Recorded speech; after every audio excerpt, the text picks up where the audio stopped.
Well, good morning. Mackham cabby off to work. Tuesday, the 2nd of April, 8 o'clock a.m. Well, not really a.m. It's no, it is 20 past 8. I'm looking at the clock on my taxi. I've not put the bloody clocks forward. Well, excuse me. I'm fine. Just the cold air getting to us. Need the car to be warmed up. Well, I cannot believe what I actually watched on Monday. That was just unacceptable from the players. It's like, do you know what I can't get, right? It's like you put on that red and white top, the red and white shirt, and you went out to the stadium of light, and you don't give a shite. That's what I can't get my head round. Is the fact, like, they're just not bothered. Are the fans turning up? I mean, you give your hardest at the Stadium of Light. Well, away from my house. Yeah, the fans turn on you when you're doing crap. But they absolutely love you and adore you when you're trying your hardest. Do you know, it was that bad. I'm just kind of sort of speechless this morning. That, and I'm sort of still a little bit tired. It's the long bank holiday weekend. But I'll tell you what that was yesterday, and there's no excuse for it as far as I'm concerned. You got Blackburn Rovers fighting for their lives. They're not safe. You've got Sunderland holiday mode. We're not going down. We're not going up. I know mathematically doesn't say so, but because other teams have to play each other, I think that's the reason why we can't go down. But anyway, Blackburn had everything to play for. We didn't. And that was just so obvious on that pitch. We were second to every 50-50 ball.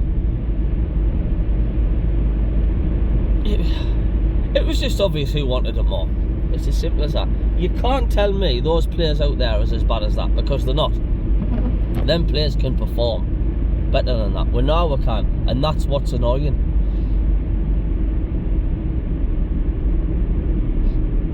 But it's alright thinking, we've got now to play for, things like that. But what about entertaining the fans? What about entertaining the fans? All them fans that's turned up. What about, like, giving them a good game? It's alright for your players to get out there and get a decentish wage.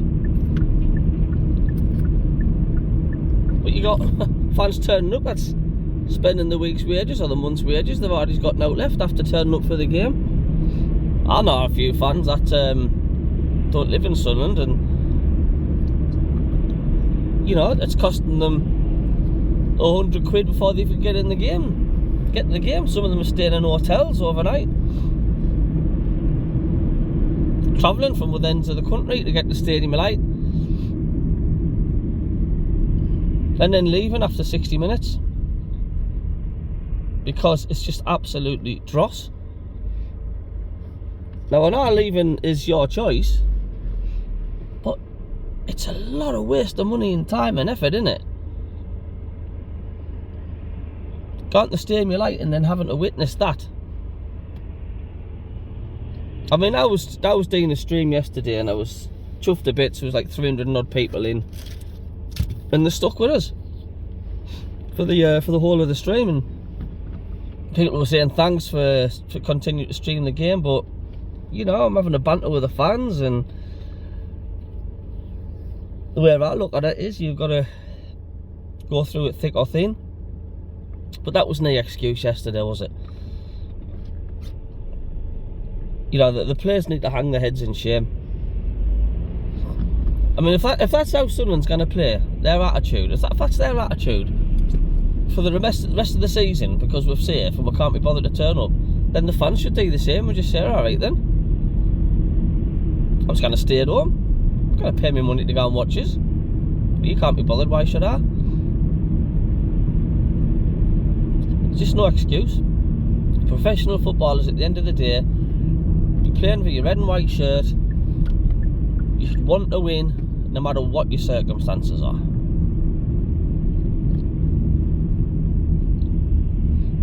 You went out onto that stadium of light, that's your home turf. You should want to win no matter what. So it's obviously like a lot of them are just not bothered. I mean, we're all looking forward, you know, Patrick Roberts coming back. He was non-existent. He was absolutely non-existent. Bellingham, non-existent. When the all bloody were. There's not one aspect of that game stands out for Sunderland where I got off my seat. I was excited, or that was a good shot.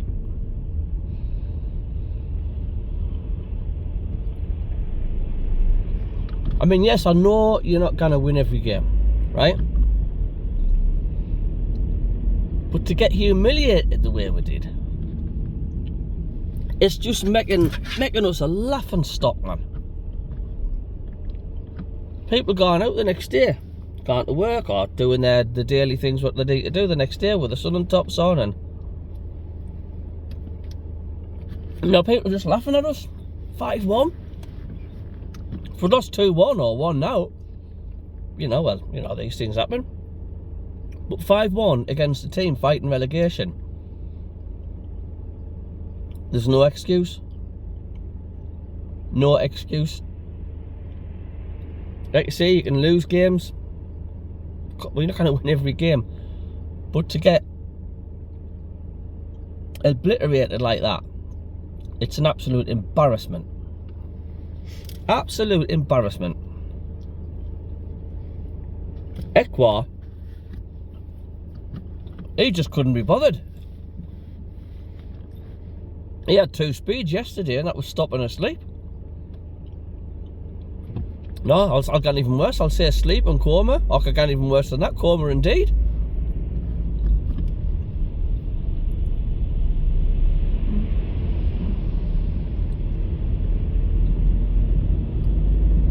We just rolled over yesterday and took it up the pap pipe and said thank you very much. And once again, we've got this terrifying silence from the owner and Speakman saying absolute bugger all. Absolute, and we probably won't hear anything at all.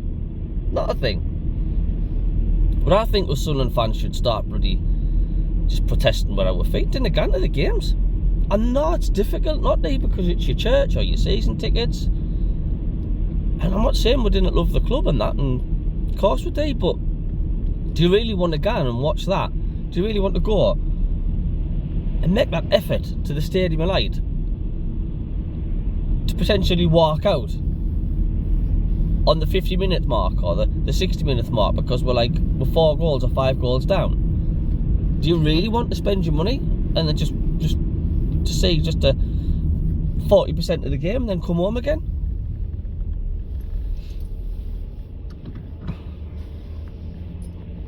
I'd love to know what them players are thinking in the morning when they wake up. Well, they probably didn't give a shite, to be honest with you. The majority of them are probably not bothered. They're getting a pay packet.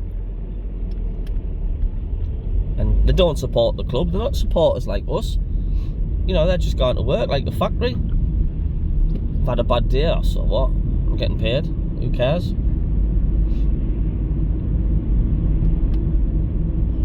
And that's why we need, right, a manager like a Roy Keane or a Neil Warnock or do you know what I mean? Someone that's gonna be spending the next 20 minutes chucking hair dryers around, letting them know, like, what in the name of blue was that? You know what I mean? Can you imagine Dodds tearing strips off them at half time? No. See, you've heard Dodds' interviews. I know a lot of people say, well, you might be like that on camera. You don't know what he's like behind the dressing room. Well, he's clearly not manager or coach material for the first team, is he? Changing a winning side for a start off. I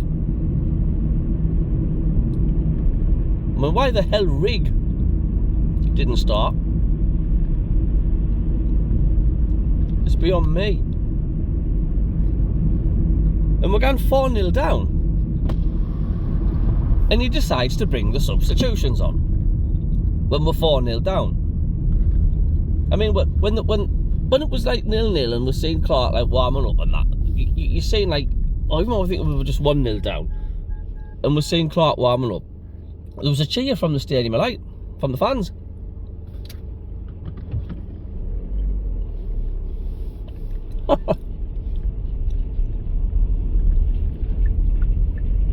Makes the substitutions when they're 4-0 down.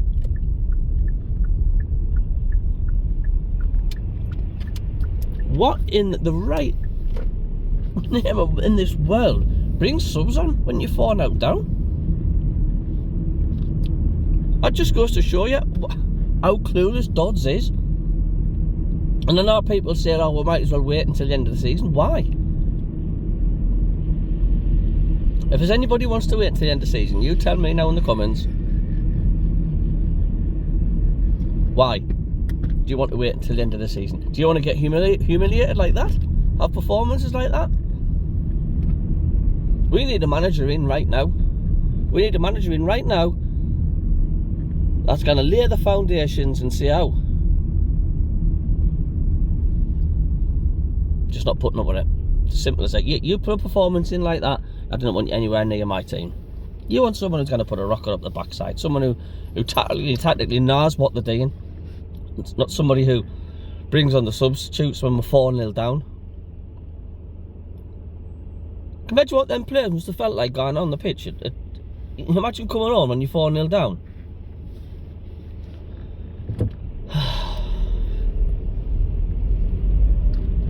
I'd like to know what you think in the comments anyway. I'm just going to my first pickup this morning, off to Asda.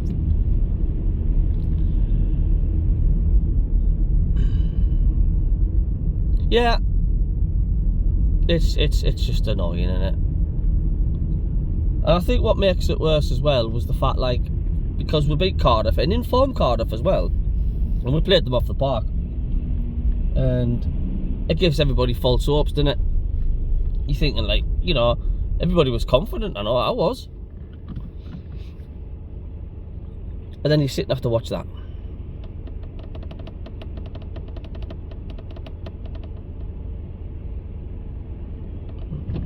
Like I say, you can understand getting beat 1-0, 2-1, 3-2, but 5-1 against a team struggling to stay up.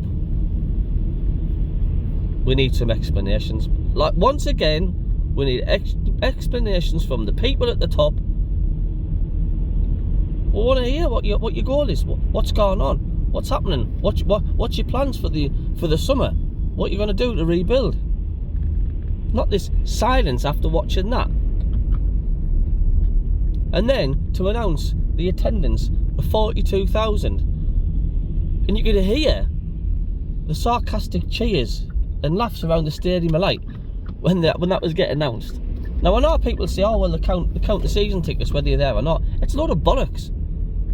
You should only say what the attendance is for the people's bums on the seat. There, attendance. It means when you're attending, you're there. Not when you're a season ticket and you haven't bothered to turn up. Then you didn't get counted like you're at the stadium. It's absolute crap. It makes us all a laughing stock. It's as simple as that. Anyway, I'm just about to pick up, so we'll see you later all. We'll catch you later. Toodaloo.